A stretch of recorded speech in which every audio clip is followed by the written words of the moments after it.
Forcément, Jo, l'émission s'appelle Dessous de verre, donc tu te doutais bien qu'on parlerait un peu de synthé. Synthé qui a vécu une saison complètement opposée à la tienne, puisque vous êtes champion de Ligue 2 anglaise et donc vous remontez en première ligue.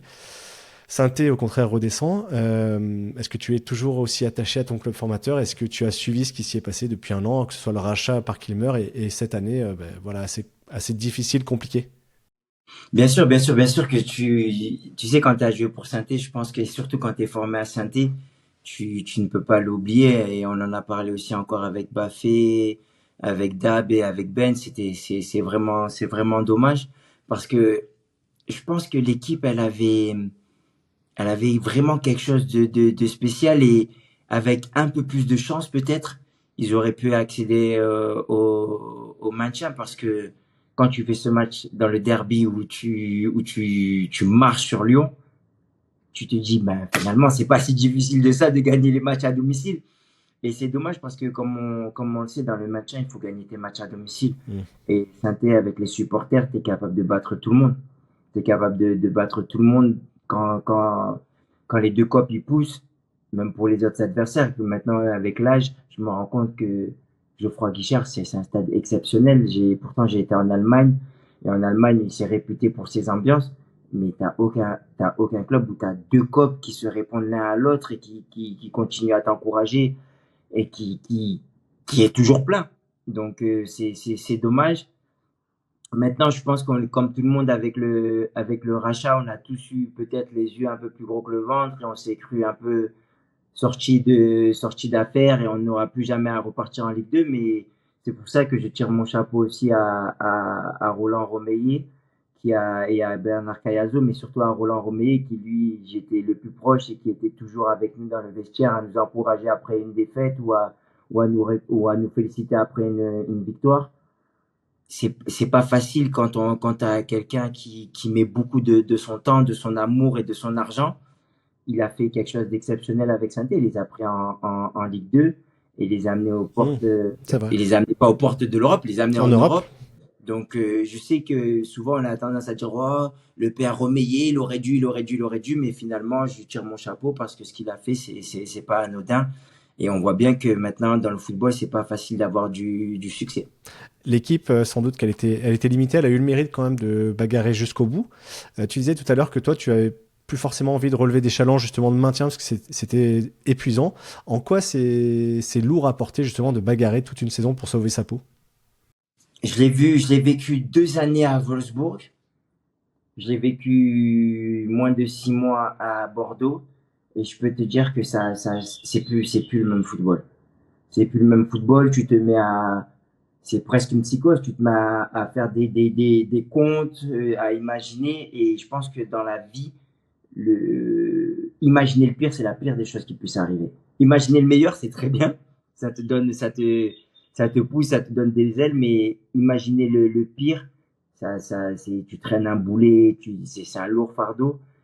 Et ça change un homme, hein. Ça change un homme parce que le football, même si tu ne le ramènes pas à la maison, intrinsèquement, tu es footballeur. Donc, quand tu n'es pas heureux dans ton métier, et c'est un métier à émotion, j'en avais parlé avec des amis. Ben, c'est drôle, c'est une question que j'avais posée à des joueurs quand on était à Leeds autour d'un dîner. Je leur avais demandé, dans toutes vos années de carrière, combien d'années avez-vous été vraiment heureux? Donc, moi, j'ai 16 ans, j'ai été heureux 7 années. Ok, moins de la moitié. Tu vois? Ouais, moins de la moitié. 7 années où il y a les 3 années à saint où c'est fabuleux, où je suis jeune pro, donc je suis vraiment content. Et on fait des belles années, on arrive aux portes de l'Europe, on gagne la Coupe de la Ligue et je vais en équipe de France. Ensuite, il y a 3 années à Wolfsburg. Donc, les 2 premières années où on fait quart finale d'Europa League, on est aussi vice-champion, on gagne la Coupe, la Super Coupe. L'année qui suit où on va en quart finale de Ligue des Champions. Et l'année où je suis capitaine, où on va avant le Covid et on va en Europa League. Après, ça a été plus ou moins mitigé, mais j'ai pas été vraiment heureux. Je la définirais pas comme heureux. Certes, j'étais capitaine. Certes, on a joué de la Ligue des Champions, on a joué de l'Europa League, mais j'étais pas heureux dans mon football. Et là, maintenant, c'est la 7e année, ben même 6 ans et demi, les 6, 7 derniers mois à Leeds. Et la plupart des joueurs ont dit, il y en a qui avaient 30% et le maximum, c'était 40%, et même chez les jeunes. Tu te rends compte, donc les jeunes qui ont 4 ans de pro, ben, ils ont eu que 2 années où ils étaient vraiment bien. C'est fou parce qu'on dit tout le temps que c'est le plus beau métier du monde, etc. Mais c'est quoi qui rend cette situation compliquée? C'est justement l'objectif sportif derrière lequel vous courez? C'est la pression populaire qui est autour de vous? C'est quoi? Je pense qu'il y a beaucoup de facteurs aléatoires qui influencent sur la capacité à être réellement heureux. Après, bien sûr, on a tous notre degré de bonheur, mais en tant que sportif, c'est à peu près les mêmes. Il faut être bon, il faut Faut jouer, jouer, ouais. il faut gagner. Donc, à la fin de la semaine, il y a 25% de chances que tu sois heureux. Il faut que tu joues et que tu gagnes. Si tu joues, tu perds, t'es pas content. Tu joues pas, tu perds, t'es pas content, mais tu dis bon, c'est bon, j'ai pas joué. Et tu joues et tu perds et t'es pas heureux non plus. Donc en fin de compte, t'as que 25% le week-end d'être parfaitement heureux. Et ça, donc t'as 11 joueurs et t'as 11 adversaires aussi. Donc c'est très très très compliqué. Mais en tant qu'athlète, je pense que c'est la réalité.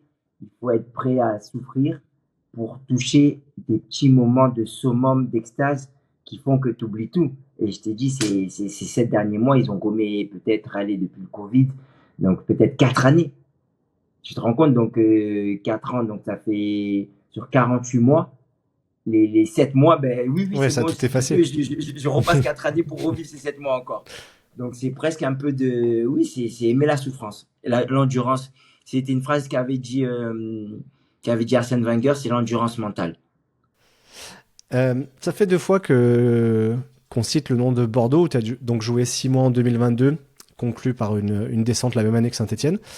À ce moment-là, quitte à revenir en France, c'est vrai que je t'ai jamais posé la question, c'est jamais venu dans la discussion. Est-ce que l'idée d'un retour à Saint-Étienne t'avait traversé l'esprit? Est-ce que quelqu'un a fait un pas vers l'autre ou pas? Non, non, non, non, non, on n'a pas eu d'échange. Il y a juste Loïc quand il a vu ça, il a dit vraiment, Jo, bon, nous, on ne cherche pas de milieu de terrain, donc je veux pas que tu penses qu'on n'est pas intéressé. Mais comme j'ai dit, c'était un choix qui était de ma part parce que Wolfsburg ne voulait pas me laisser partir. C'est moi qui a forcé mon départ. D'accord. J'avais eu un club aussi d'Arabie Saoudite jusqu'au moment où je signe, qui me voulait. J'avais aussi Galatasaray qui me voulait. Donc, c'était vraiment mon choix à moi. Et j'ai mis beaucoup, beaucoup d'énergie. J'ai joué le rôle à fond. J'arrive, je me mets en danger. J'accepte même de baisser mon salaire pour jouer à Bordeaux. Ok. Et je me dis, bon, bah, c'est une très belle ville, c'est une très belle histoire. Et pour moi, c'est bien pour moi et pour ma famille. Donc, c'est le parcours classique d'un joueur qui a beaucoup joué à l'étranger, qui revient à la trentaine pour pouvoir revenir dans son pays et peut-être intégrer l'organigramme du club. Et finalement, ça se passe pas bien du tout. Et comme j'ai dit souvent, ça a été le pire moment de ma carrière. Ah ouais, à ce point-là. Bah oui, et de loin, et de loin. Et quand j'en parle, je dis toujours que jamais, jamais, jamais j'aurais voulu revivre cette expérience-là. Je reviens à Saint-Étienne. Récemment, j'ai fait une petite vidéo parce que ça fait 20 ans, la pile que je suis devenu journaliste et que je suis ce club. Donc, tu vois, j'ai pris un peu des cheveux blancs. Et j'ai essayé de faire mon équipe type 2005-2025. Je vais te la donner et puis tu me diras après ce que tu en penses, si tu es d'accord avec moi. Ok? D'accord. Alors, dans les buts, bon, bah, 2005, c'est 2005, l'année où je signe à où Saint-Etienne, tu... en plus, mon contrat aspirant. Ok. Ouais. Donc, on commence dans les buts, Stéphane Ruffier. Derrière, j'ai mis Mathieu Debuchy avec Loïc Perrin, William Saliba, Benoît Trémoulinas. Devant eux, j'ai mis 3 milieux, Didier Zokora, Blaise Matuidi et quelqu'un que tu dois peut-être pas connaître, il s'appelle Josua Guilavogui. et en attaque, Pascal Feindouno, Bafé Gomis et Pierre-Emerick Aubameyang. Qu'est-ce que tu en penses, mis sur le papier comme ça? Ouf, c'est très très fort. Didier Zokora, je m'en rappelle. Ben, tu vois, c'est bizarre. Tu parles de Didier Zokora et c'est le premier maillot que Damien Comoli m'a offert lorsque je signe à Saint-Etienne. Ah, c'est marrant. Et il me dit, j'espère qu'un jour tu le remplaceras au milieu de terrain. Ah bah, Donc c'est une belle. Et Damien Comoli que j'ai croisé au mariage de Benalouane. d'accord, ok. Pour te dire que le monde Le monde du est foot très est très petit. petit. Et ouais, c'est une très très très belle équipe. C'est une très belle équipe. T'as pas mis Dimitri Payet? Il y a que 11 places, hein. C'était pas Oui, facile. non, mais t'as pas mis Dimitri Payet, mais après, oui, bon, moi, j'y suis, donc je suis content. Je suis content, mais c'est vrai que quand tu regardes Saint-Étienne, on a fait passer de très, très, très, très beaux joueurs et des joueurs Ouais. très talentueux. Et je pense que le joueur le plus talentueux que tu as dit, c'est Pascal Feinteno. Et tu te rends compte que à chaque fois que je parle avec des joueurs et qu'on mentionne Pascal Feinteno, on me dit il n'a pas fait la carrière qu'il aurait dû faire. Il dit, lui, il aurait dû jouer dans un grand d'Europe et jouer toutes les années la Champions League. Tu te rends compte? Ah ouais, non, mais c'est une réponse que Et j'entends souvent. Ouais. c'est exceptionnel. Moi, je m'en rappelle, on venait le voir et en fait, je pense qu'il avait des coups d'éclat qui étaient, qui fait lever un stade. Je m'en rappellerai toujours. Il avait cette tendance à avoir un crochet. Il vient, il fait juste son petit crochet, tac. Et sur ce mouvement, il éclaire le jeu. J'ai l'impression que tu lui donnais le ballon et cette sensation-là, je l'ai retrouvée avec quelques joueurs aussi dans ma carrière. C'était par exemple Kevin De Bruyne. C'est un joueur que quand tu es dans le de dur, tu le cherches, tu Allez, donnes tiens, vite le ballon, il va hop. faire quelque chose. Donc je l'ai eu avec Kevin De Bruyne, je l'ai aussi eu avec Julien Draxler et le dernier joueur avec qui je l'ai eu, c'était avec Thiago à l'Atlético qui a joué à Lyon, Chelsea et la Juve. C'est des joueurs que à partir du moment où ils touchent le ballon, t'as une bouffée d'oxygène. Et il va te faire quelque chose et d'un coup le jeu il devient limpide et ça y est on repart dans un temps fort. Et c'est ce que représentait aussi Pascal, je pense, ces années quand il a joué à Saint-Etienne. Il a fait beaucoup de passes décisives et même son influence dans le jeu, je dirais encore plus que ses stats. Tu sais qu'à l'époque, on parlait pas énormément de stats comme on en parle aujourd'hui. Ce sont des joueurs qui ont marqué l'esprit d'autres joueurs. Là, forcément, on est dans le sportif. Toi, par rapport à tes années à Saint-Étienne, si on avait fait une équipe type un peu humaine, qu'il fallait ressortir trois quatre noms, qu'est-ce que tu mettrais en avant que tu as vraiment apprécié? Non, je pense que c'est l'année où on gagne la Coupe de la Ligue. L'année où on gagne la Coupe de la Ligue, elle est exceptionnelle. On a déjà une très bonne équipe. On a une très bonne équipe et on a une équipe de potes. Donc, c'est-à-dire que je me rappelle, on prend un petit déjeuner ensemble. Tu sais qu'avant, c'était pas connu. C'est Galtier Oui, et la je me Blache. souviens. C'est Galette et la Blache qui ont mis ça en place. Et à l'époque, quand ils mettent ça en place, moi, je suis un jeune joueur. Donc, je suis chez moi, je joue à la play, je me couche tard. Et il me dit, oh, petit déjeuner à 9h. Je dis, aussi, là, moi, normalement, j'arrive à 10h, je me change, je vais vite à l'entraînement, tu vois.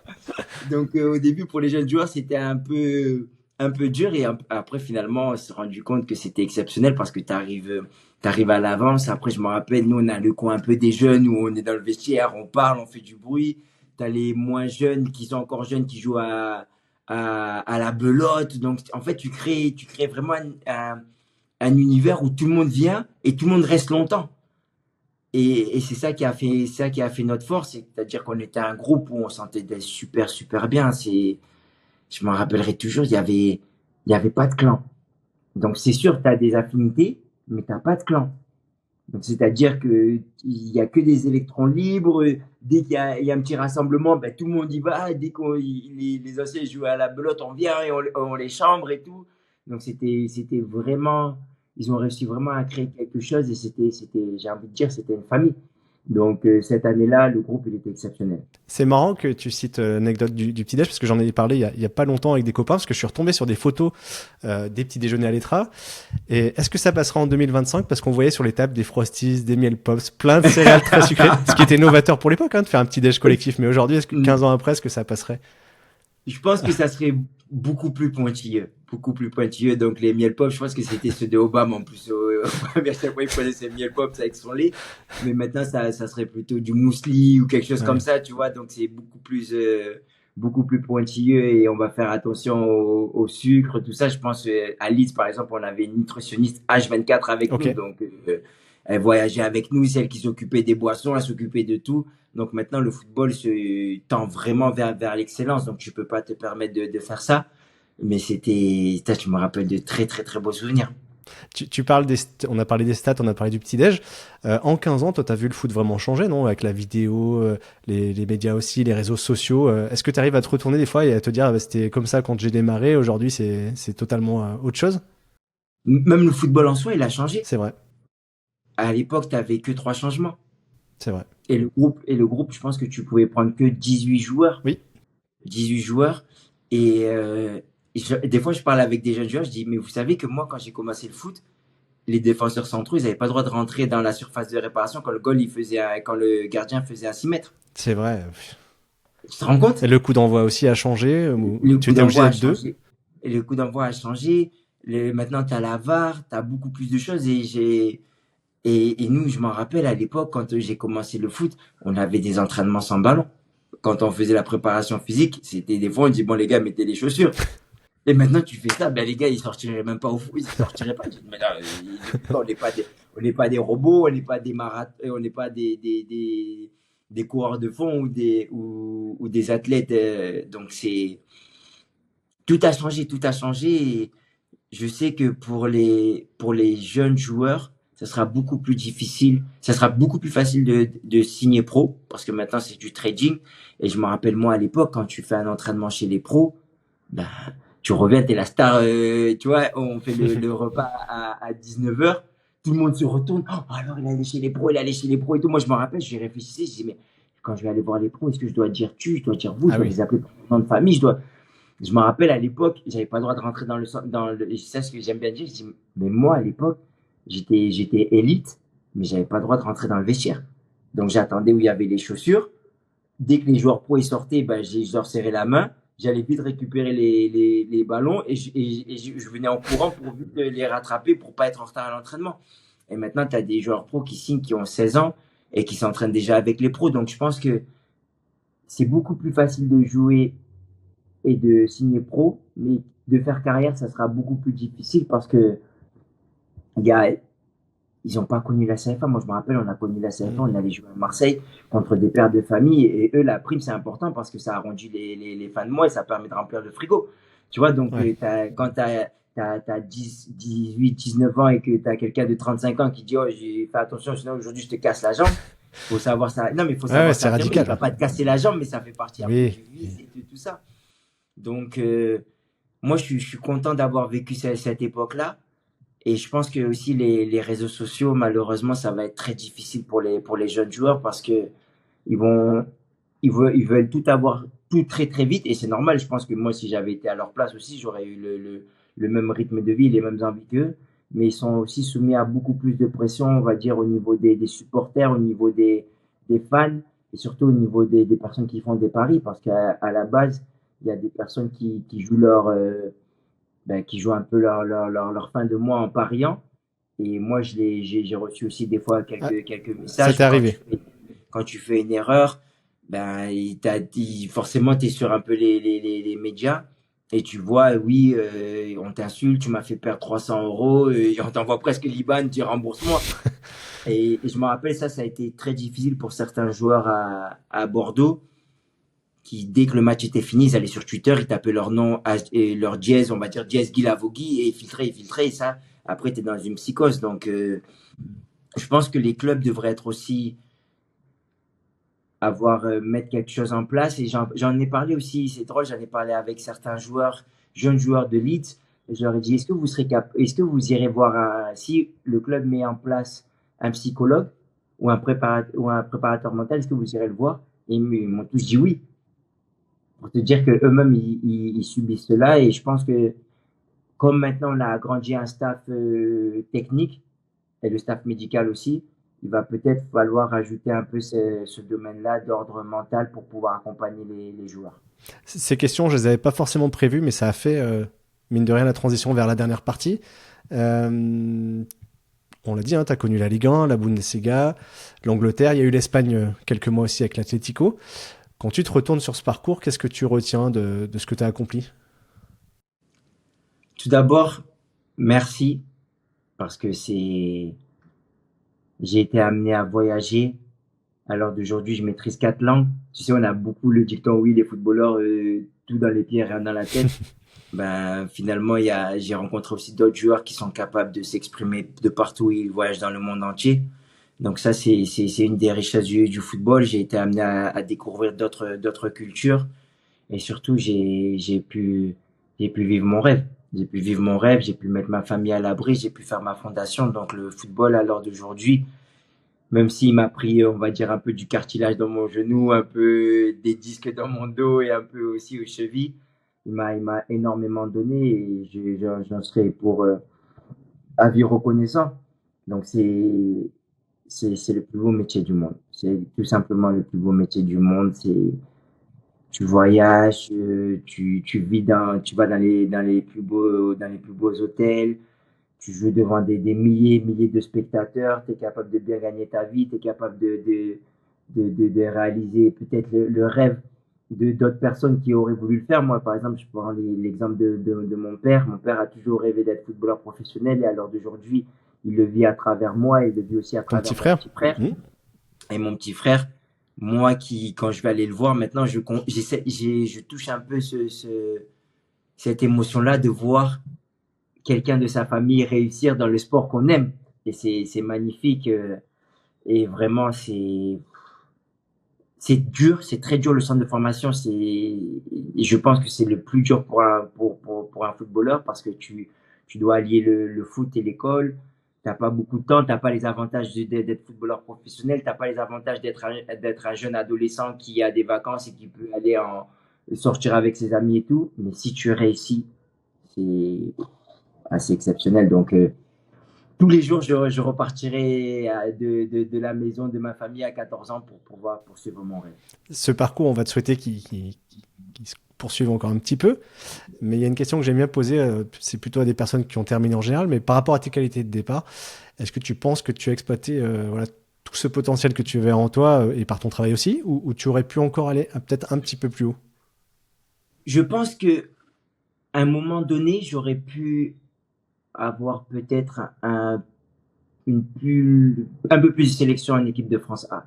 Tu en as 7, hein, je rappelle. Oui, c'est-à-dire que j'ai pas su faire, et peut-être que j'avais pas les qualités pour, mais j'ai pas su faire le match référence qui me permet de rester dans le groupe. Parce que à l'heure d'aujourd'hui, si j'avais vraiment voulu ou cacher toutes les cases, il aurait fallu jouer un grand tournoi, un tournoi Hmm. majeur avec l'équipe de France. Au moins y être. Et j'y étais presque avec la Coupe du Monde de 2014. Après, je me blesse et c'est fin. J'ai été presque avec l'Euro 2016 où j'ai fait un quart de finale de Ligue des Champions. Mais peut-être que si j'avais pas les qualités, parce que à l'heure d'aujourd'hui, un joueur, par exemple, de ma taille, il doit être beaucoup plus fort sur coup de pied arrêté. Donc, quand je regarde bien, j'ai pas assez marqué. J'ai marqué des buts importants et tout, mais j'ai pas été assez fort sur coup de pied arrêté. Je dois peut-être mettre 4 5 buts par an qui me permet aussi d'aller toucher à un club encore meilleur et pouvoir prétendre à l'équipe de France. Donc, je me dis que c'est une belle carrière. Bien sûr, on aurait pu faire plus, mais à la base, j'ai jamais été le meilleur dans mon équipe, mais j'ai toujours été l'un de ceux qui a le plus travaillé. Et c'est pour ça qu'on m'a souvent confié le brassard de capitaine. Et maintenant, je suis vraiment, vraiment heureux. Et voilà. Donc, finalement, je suis très content. Le jour où tu auras arrêté, encore une fois, on va espérer que ce ne soit pas tout de suite, qu'est-ce que tu voudrais qu'on retienne, que les gens retiennent du joueur et de l'homme que tu as été pendant ces 15, 16, 17, peut-être 20 années? Oui, c'est une belle question. En tant qu'homme, je pense que j'aimerais que mes coéquipiers se rappellent que j'ai toujours donné le meilleur de moi-même, que ce soit sur le terrain, mais aussi en dehors. Toujours été une oreille attentive pour aider mes coéquipiers et surtout toujours essayer de mettre la bonne ambiance et d'être exemplaire. Et après, pour le côté fan, je dirais, bah, c'est un joueur sur lequel on peut s'appuyer, qui va toujours donner le meilleur de soi-même et qui, c'est pas le plus technique, c'est pas celui que les gens vont regarder au premier abord, mais que ça a été toujours un joueur plus ou moins important lorsqu'il est passé et qui a réussi à nous transmettre ces valeurs-là de courage, d'abnégation et de travail pour son équipe. Moi, je suis pas très objectif, mais je pense qu'on y est. Euh, on va parler d'un dernier sujet avant que je te pose l'ultime question. Est-ce que tu peux nous parler de tes projets hors foot et notamment la Guinée où tu étais encore il y a pas si longtemps? Oui, j'y étais, ben, ça m'a fait bizarre parce que il y a mon petit frère qui est venu avec moi Ok. et il y tenait vachement et le fait de voir son émotion dans ses yeux aussi, c'est mon petit frère, donc ça me fait vraiment plaisir et cette année, j'ai pu y aller qu'une seule fois, vu qu'on a joué le Boxing Day. Donc, ça faisait un an que j'avais pas vu les enfants et de voir leur évolution, de voir le travail au quotidien de mon équipe qui est sur place. Je ne peux que les remercier parce que, certes, on va dire en tant que fondateur et on va dire aussi en tant que c'est moi qui alimente ma fondation. Donc, on va dire, je suis au sommet de la pyramide, mais au travail quotidien, dans l'épanouissement des enfants, dans l'accompagnement et surtout dans la présence, je suis tout en bas parce que je peux pas être là. Donc c'est eux qui méritent tous les éloges et je suis vraiment content. Aujourd'hui, on a 23 enfants, Ok. C'est un orphelinat, hein, 12, on l'a pas rappelé. exactement, 12 filles et 11 garçons. L'année dernière, on a reçu notre premier bébé, donc c'était une petite fille qui s'appelle Fanta qui ne marchait pas encore, donc elle a littéralement fait ses premiers pas dans notre fondation. Et les plus âgés ont l'âge de ma fille, ils ont 11 ans, voire 12 ans, et je vois que c'est vraiment, je sens l'amour en fait, et je le sens, moi je le vois, mais à chaque fois que les personnes viennent, par exemple, on a aussi eu notre première personne qui était venue l'année dernière dans un voyage humanitaire, donc on commence vraiment à avoir du monde qui viennent, et à chaque fois, quand les personnes qui viennent, ils me disent, ben, votre orphelinat, c'est pas une orphelinat, je dis non, c'est notre famille, donc, ce n'est plus des orphelins. Ce sont des frères et sœurs et des fils et des filles et c'est ce qu'on veut faire. Donc, si ça continue comme ça serait vraiment, vraiment énorme. Et après, moi, quand j'aurai fini ma carrière, ben, je me concentrerai sur mon après-carrière. Comme j'ai dit, je veux rester sur le terrain. Il va falloir que je m'en donne les moyens. Mais comme d'habitude, j'ai souvent été l'outsider. Donc, j'ai l'habitude de cette place-là et c'est une place que j'aime bien. Les cahiers sont prêts, les stylos, il y a tout ce qu'il faut? Ça y est, c'est prêt. J'ai fait mon CTP, donc c'est le Career Transition Programme. Là, je suis en train de faire mon CFM, Certificat Football Management. Et après, petit à petit, commencer avec les licences pour entraîner. Bon, eh ben écoute, on en reparlera dans 4 ans. Voilà, dans 4 ans. Ok, pas de problème. Bon, j'arrive à ma dernière question. Tu connais un peu mon travail, tu as vu passer certains invités. Est-ce qu'il y a une personne en particulier que tu aimerais entendre à ce micro prochainement?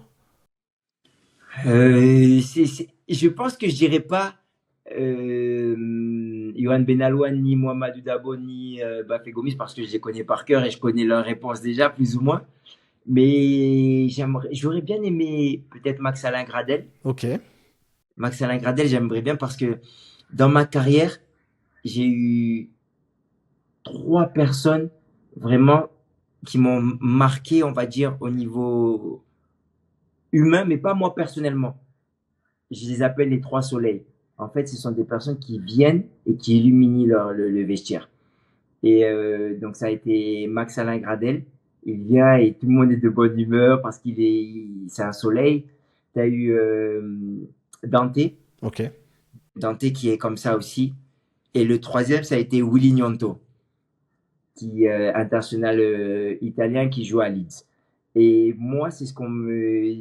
Et j'ai oublié aussi Gelson Fernandez, pardon. Gelson Fernandez aussi qui est comme ça. J'aurais bien voulu avoir aussi Gelson Fernandez en tant C'est une bonne idée, ancien ouais. maire. Et en plus, il fait énormément pour la communauté africaine via la FIFA. Donc, je pense que ça serait intéressant aussi pour les gens de voir, ben, justement, un footballeur, il n'est pas forcément consultant ou entraîneur ou directeur sportif, mais il peut aussi travailler dans les grandes instances du football et développer aussi le foot. Donc, je pense que c'est, ouais, je dirais Maxime Lagradel ou encore plus Jason Fernandez. Eh ben écoute, je note et puis si tu as la possibilité de m'aider, bah, ça sera avec grand plaisir. Avec grand plaisir, avec grand plaisir. Bonjour, on a pris beaucoup de temps, ça m'a fait plaisir. J'espère que tu as passé un bon moment aussi. Ouais, j'ai passé un excellent moment, merci. Écoute, on te souhaite plein de bonnes choses pour la suite. Si possible, de trouver encore un challenge qui va te faire saliver. Et puis en tout cas, on se retrouve bientôt, j'espère, que ce soit pour une autre interview vidéo ou plutôt du côté de Geoffroy Guichard, qu'on puisse se voir en personne. Parfait, avec grand plaisir. À bientôt. Merci. Salut, Joe. Au revoir. Au revoir.